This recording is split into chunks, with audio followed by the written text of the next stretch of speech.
Échanger parce que j'espère qu'il y aura une ou deux questions après ma petite intervention. Il y a eu des voyages à La Haye, mais aussi ailleurs, comme à Washington, comme le camarade Eddy le rappelait tout à l'heure, parce qu'en 2012, j'ai eu l'opportunité de faire un certain nombre de voyages avec lui pour rencontrer l'ambassadeur du Ghana, mais aussi l'ambassadeur de la Fédération de Russie. Donc il y a eu dans le monde beaucoup de voyages. Il y a eu aussi des marches dans les rues d'Europe. Il y a eu des concerts. Il y a eu des articles dans les journaux et en ligne.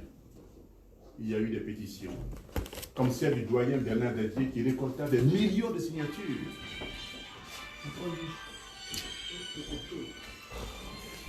Si ces initiatives ont permis que Laurent Gbagbo ne soit pas oublié, je pense que c'est important.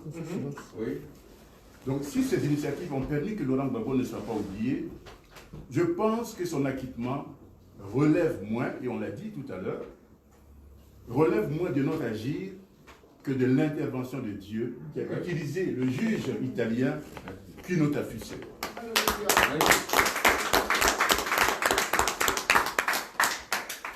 Car si les voyages, marches, pétitions, concerts et écrits étaient si efficaces, Gbagbo serait acquitté avant le 15 janvier 2019.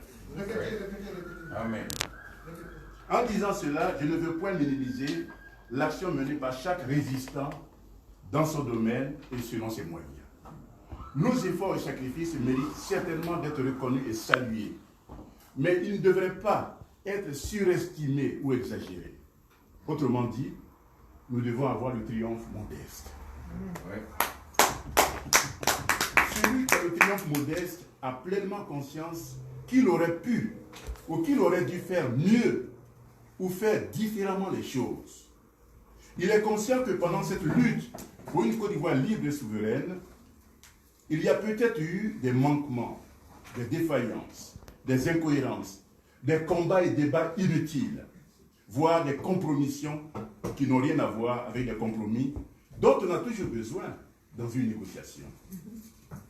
Mon but, chers camarades, dans la présente intervention n'est pas de jouer les rabat-joueurs, ni de laisser croire qu'il est indécent de rendre grâce à Dieu et de se réjouir pour l'acquittement définitif de nos deux frères. Mon but est d'attirer notre attention sur le fait que la lutte n'est pas terminée, qu'elle doit se poursuivre, parce que la France continue d'occuper notre pays, parce qu'elle continue d'y avoir une base militaire, parce qu'elle continue d'y faire la pluie et le beau temps, parce que la France continue de contrôler notre économie et de s'enrichir pendant que le pouvoir d'achat des Ivoiriens se réduit comme peau de chagrin. Mais comment poursuivre la lutte? Vous avez probablement en tête des stratégies et moyens. Pour ma part, je préconise le boycott des produits et entreprises français.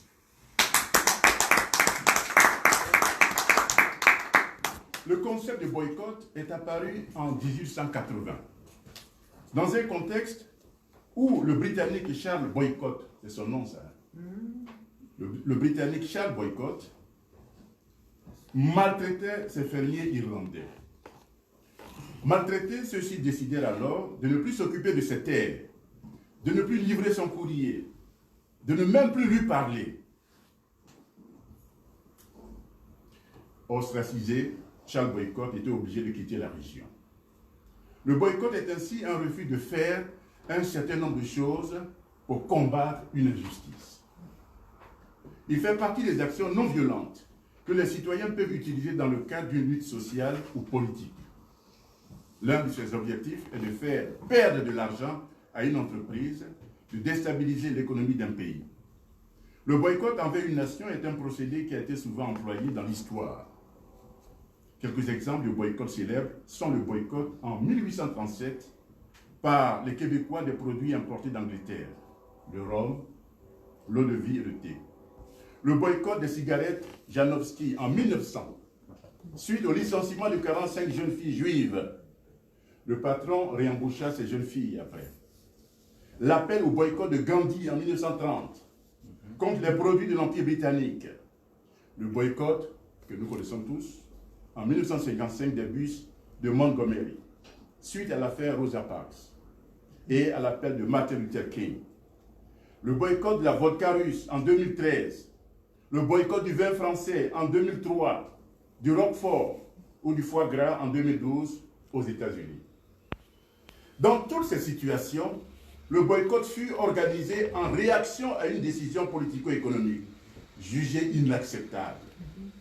Par exemple, le boycott du vin français, souvenez-vous, par les Américains en 2003, faisait suite au refus de la France, de Jacques Chirac, de s'engager dans la guerre en Irak.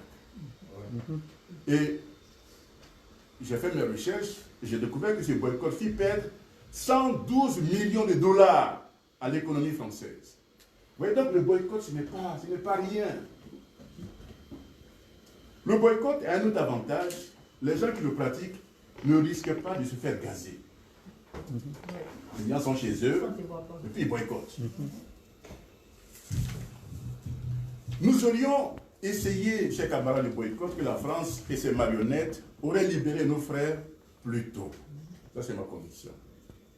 Je dis cela parce que la seule fois où le régime Ouattara et ses parrains français ont été inquiets et inquiétés, c'est en octobre 2020, quand l'appel à la désobéissance civile fut lancé par l'opposition contre le troisième mandat. C'est la seule fois où Ouattara a eu peur, où il a tremblé. Au Sénégal, le 5 mars 2021, ce sont des manifestations ciblant des organes de presse, du pouvoir, mais aussi plusieurs entreprises françaises, comme Auchan, Total, Carrefour, qui obligèrent, donc ces manifestations-là, c'est ça qui obligea Macky Sall à libérer le président Ousmane Sonko. En attaquant les enseignes françaises, les manifestants voulaient rejeter l'impérialisme économique français. Certes, il n'y avait pas de boycott au Sénégal, mais dans ce pays comme en Côte d'Ivoire, on peut affirmer que le pouvoir fut ébranlé par une démonstration de force dans la rue. Donc permettez que je le répète, l'acquittement du 15 janvier 2019, nous le devons à Dieu, qui a bouleversé le plan de la France, qui était de libérer Laurent Gbagbo après l'élection présidentielle du 31 octobre 2020. En d'autres termes, Dieu est intervenu en 2019 à travers le juge italien. Le 31 mars 2021. Donc, je répète, en d'autres termes, Dieu est intervenu en 2019 à travers le juge italien. Le 31 mars 2021, la France a libéré Laurent Gbagbo parce que c'est cette date qui l'arrangeait. Donc, on a beau parler du triomphe de la vérité et de la justice, la France n'a pas complètement perdu la face dans cette affaire-là. Parce que les choses se sont passées conformément à son calendrier. La France ne voulait pas libérer Gbagbo avant l'élection du 31 octobre. C'est ça. Ouais, donc c'est vrai que on dit, la vérité et la justice ont triomphé. Mais quelque part, la France a fait ce qu'elle voulait faire.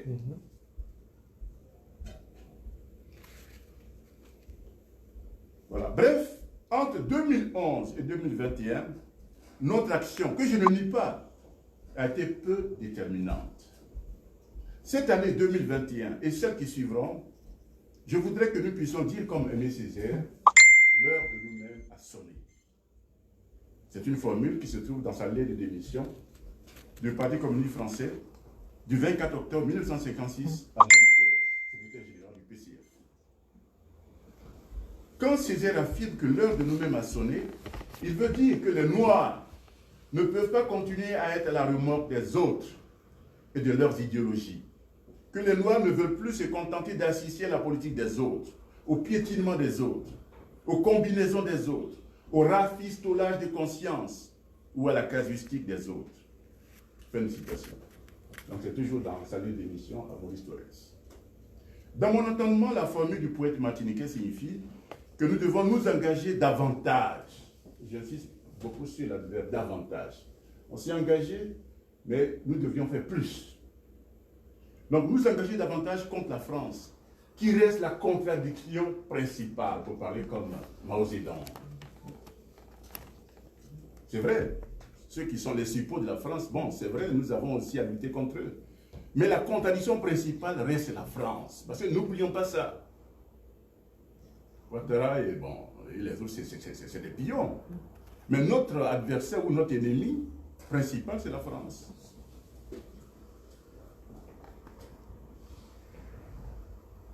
Donc, nous devons nous engager, je nous appelle à nous engager davantage contre la France, en lui faisant perdre de l'argent, le seul Dieu qu'elle reconnaît et adore. L'argent. Et on a vu ça, on a vu ça au Sénégal. Sonko emprisonné. Les Sénégalais, ils ont compris. Ils ont commencé à attaquer bon, les entreprises françaises, les enseignes françaises, c'est un Carrefour, au champ, tout ça là. Mais les Français ont dit à Macky Sall, il faut libérer le gars. Et moi, c'est ce que enfin, j'ai toujours dit, mais bon, vous savez, les gens, ils mettent du temps à comprendre les choses. Ces gens, il faut les frapper au portefeuille. Parce qu'ils ne croient qu'à l'argent. L'argent, c'est leur Dieu. Les négociations, discuter avec eux, non. Moi, je vois par certains d'entre nous, bon, ils sont allés là-bas, je ne sais pas, au Quai d'Orsay ou à l'Élysée. Non, c'est pas ça qui va, comment on dit ça, les obliger à lâcher du lest. Non. Il y a une seule chose dont ils ont peur, c'est les manifestations, c'est le boycott, voilà. Parce que leur Dieu, c'est l'argent.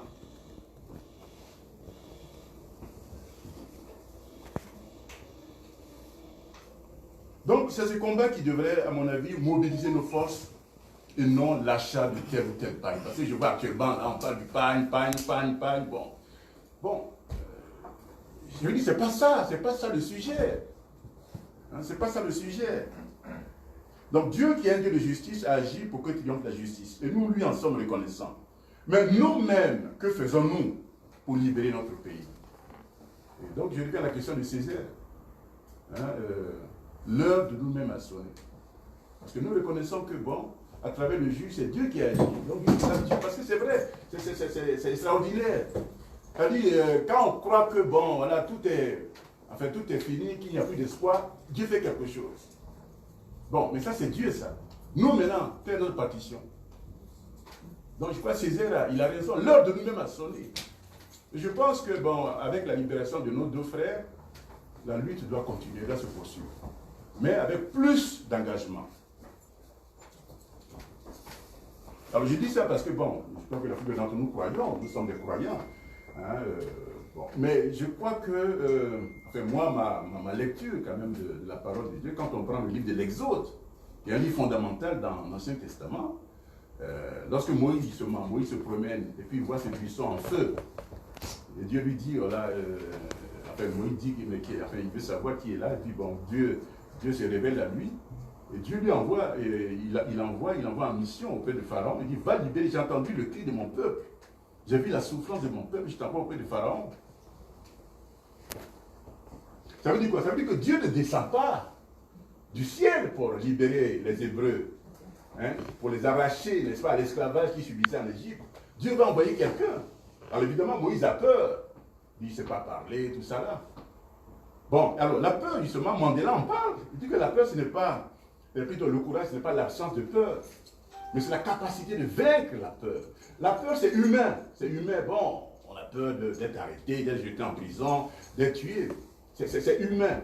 Mais il faut arriver à dépasser cette peur-là. Et c'est ça le courage. Ouais. Donc Moïse aussi a eu peur. Il ne savait pas. Il dit que moi, je ne sais pas parler. Il dit, mon pharaon, moi, je suis qui n'est rien là. Mais il a surmonté sa peur. Et il a affronté Pharaon. Et puis ça a donné ce que ça a donné, c'est-à-dire la libération des Hébreux. Le passage de l'esclavage à la liberté. Et donc, bon, nous qui croyons, je pense que c'est un livre, à mon avis, très très important, l'Exode. Voilà, on ne peut pas rester là uniquement à compter sur Dieu. Voilà, Dieu va faire, il y a des gens qui disent ça, Dieu va faire. Non, Dieu passe par des hommes pour changer les choses. Pour arracher les hommes à l'oppression, à l'esclavage. Dieu passe toujours par les hommes. Et donc, je crois qu'il faut que nous acceptions de Moïse aujourd'hui. C'est-à-dire, il faut que nous soyons capables de dépasser notre peur qui est humaine pour affronter Pharaon. Pharaon, aujourd'hui, c'est la France. Et ça, je le dis, comment? Mais en essayant, parce qu'on n'a pas encore essayé ça, le boycott des produits français. Parce que quand on écoute certaines personnes, on a l'impression que c'est comme si on était né avec le vin de Bordeaux ou bien, je ne sais pas, la moutarde de Dijon. Non! Parce que c'est ça aussi. Boycotter, ça veut dire que, bon, il y a le sacrifice. Je ne vais plus prendre mon vin de Bordeaux, je ne vais plus prendre la moutarde de Dijon, je ne vais plus prendre le camembert, c'est ce que ça veut dire. Ou bien je ne vais plus voyager avec Air France. Mais si on ne fait pas ces sacrifices, comment on va libérer le pays? Merci. Donc c'est ça. Voilà, donc, en gros, mon propos consistait à dire que la lutte continue. D'abord, bon, nous remercions Dieu. Il agit vraiment dans la vie de nos frères, Laurent et Charles, à travers le juge italien. Mais je pense que c'est maintenant à nous quoi, de faire notre part.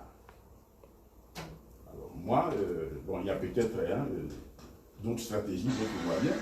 Mais moi, vraiment, le moyen que je trouve vraiment efficace et qui a fait ses preuves ailleurs, hein, j'ai cité des pays, hein, l'Inde, l'Afrique du Sud, l'Afrique du Sud, les États-Unis avec donc Rosa Parks en 1955 et dans d'autres pays. Le boycott a fait ses preuves. Et puis bon, moi je crois qu'il est moins dangereux que bon, peut-être les marches, voilà, parce que vous, quand vous marchez, bon, les gens peuvent vous gazer, les microbes vont venir avec des couteaux, ils vont vous piquer, tout ça là. Donc je pense que c'est un truc qu'il faut considérer. Voilà. Alors, Blaisiri, toi qui es là, je crois que c'est vraiment un sujet qui mérite, n'est-ce pas, une certaine attention au niveau du parti. Voilà. Il faut qu'on tente ça aussi. Hein. D'autres ont tenté ça et ça a marché. Il n'y a pas de raison que ça ne marche pas chez nous. Quoi. Parce que moi, sincèrement, je ne crois pas. Je ne crois pas aux négociations là, hein, aller au Quai d'Orsay, où les gens vont vous envoyer des sous-fifres là, hein, des petits fonctionnaires discuter avec vous. Je ne crois pas à ça. Je ne crois pas à ça. Et moi, ce qui s'est passé au Sénégal, vraiment, moi, ça me parle. Je trouve ça très éloquent et ça devait nous inspirer. Parce que eux, c'est le seul langage qu'ils comprennent. Ouais. Voilà. Mais si on est là, on dit non, il faut discuter avec eux, il faut envoyer des gens au Quai d'Orsay, à l'Élysée, ça ne va rien donner. Ça va rien donner. Voilà, donc voilà un peu ce que je voulais partager avec vous. Merci de votre aimable attention.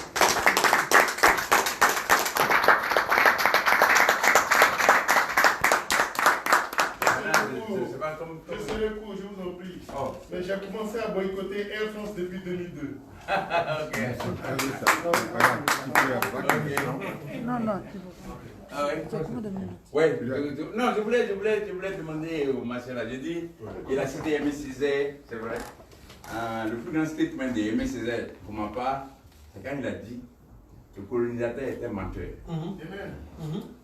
Ça, c'est le plus gros statement. Là, mais. Et puis, maintenant, à propos de Dieu, tout le monde se souvient ici que quand Babo était à Korogo, Desmond Tutu est parti le voir. Et qu'est-ce qu'il a demandé à Desmond Tutu? C'est pour ça que cette histoire divine, il a demandé à Desmond Tutu, donne-moi une Bible. Et ça avait la Bible là, il allait à l'ail, à 3h du matin. Donc, moi j'ai lu un poète camerounais qui disait que cette Bible que Babo avait en main, c'était Thémis, qui était la déesse de la justice divine, que Babo avait amenée à l'ail. C'est-à-dire la dame qui tient l'épée, la balance, la bande de Dieu et tout ça. Donc c'est vrai, il faut boycotter. Parce que si tu ne boycottes pas, on coupe les têtes. Mais en même temps, il faut aussi croire, cette nation développée aujourd'hui là, elle croit en Dieu. Elle marche aussi avec Dieu. Mais elle pose aussi des grandes actions. Donc je suis entièrement d'accord avec elle.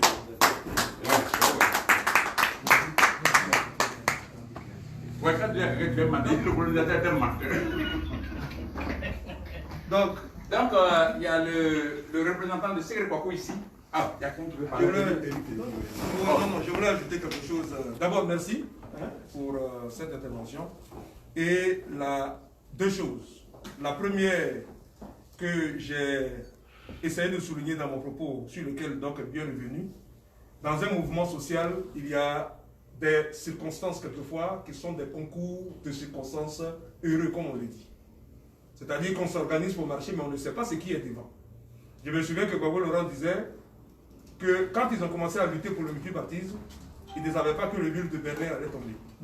Or, la chute du mur de Berlin a précipité un certain nombre de choses. Aujourd'hui, c'est vrai, il y a des facteurs que nous n'avons pas maîtrisés, mais qui sont rentrés en ligne de compte et qui ont fait que nous avons obtenu cette victoire. Il faut la célébrer. Parce que dans un mouvement social, il y a des petites victoires qu'on célèbre qui nous permettent d'arriver et de nous galvaniser. Parce que comme je l'ai dit tout à l'heure, on a eu beaucoup de lycéens. La deuxième chose, l'appel au boycott. Il faut la saisir au bon, et je remercie Doc. Mais mon scepticisme serait que nous ne pouvons pas confier ce mouvement et cette mission-là à nos partis politiques. Confions ça aux patriotes et au mouvement des patriotes. Le CACI s'engage donc dans cette voie-là, premièrement, mais aussi dans une autre voie qui est que l'appel serait pour nous dans la diaspora. J'ai échangé depuis un mois avec un des membres fondateurs du Front populaire ivoirien, que vous connaissez très certainement. Sans pouvoir dire son nom, mais la perspective qu'il donne aujourd'hui est claire que dans la diaspora, le rôle, le devoir nous incombe de tenter de réinventer la roue. Et la réinvention de cette roue, effectivement, passera par ce boycott. Nous voyageons, nous buvons du vin, nous achetons des cravates. Soko a dit que lui, il ne prend plus Air France. C'est un très bon acte. Parce que c'est Air France qui a contribué aussi à la chute de Air Afrique. Instrument panafricain. Mais beaucoup d'entre nous aussi buvons du vin. Moi, je n'achète plus du vin français. Des cravates et autres, tout ça. Il y a beaucoup de choses qu'effectivement, nous pouvons boycotter. Mais c'est un mouvement, donc, je pense qu'on doit organiser en dehors des partis politiques avec l'appui de ces partis politiques. Parce que je ne vois pas, honnêtement, comment, avec ce que nous avons vu ces derniers temps, des partis aussi solides et bien implantés en Côte d'Ivoire, comme le PDCI-RDA et même le parti ami avec lequel le CACI travaille depuis le Front populaire ivoirien, amorcer effectivement un boycott de la France. En dehors, ils vont appuyer. Donc, moi, voilà ce que je voulais ajouter à ça. Et organisons ce mouvement, parce que le boycott, il s'organise. Quand, en 1955, comme Doc a dit, Rosa Parks a initié ce boycott, a lancé ce mouvement, et que le groupe de chrétiens avec Dr. King a suivi, mais ils ont organisé la relève, parce que les gens devaient aller travailler. Donc comment est-ce qu'ils vont travailler s'ils boycottent le bus? Ils ont organisé des taxis pour pouvoir y aller, etc. etc. Beaucoup utilisent Orange Money. Peut-être qu'il y a MTN. Donc faisons la promotion de MTN. Beaucoup utilisent les réseaux français pour passer l'information. Peut-être qu'il y a Afrique Média. Donc il faut que ça s'organise pour que petit à petit, peut-être la mayonnaise puisse prendre. Voilà ce que moi je voulais ajouter à cette intervention du docteur qui nous donne une piste qu'il faut suivre. Merci. Merci.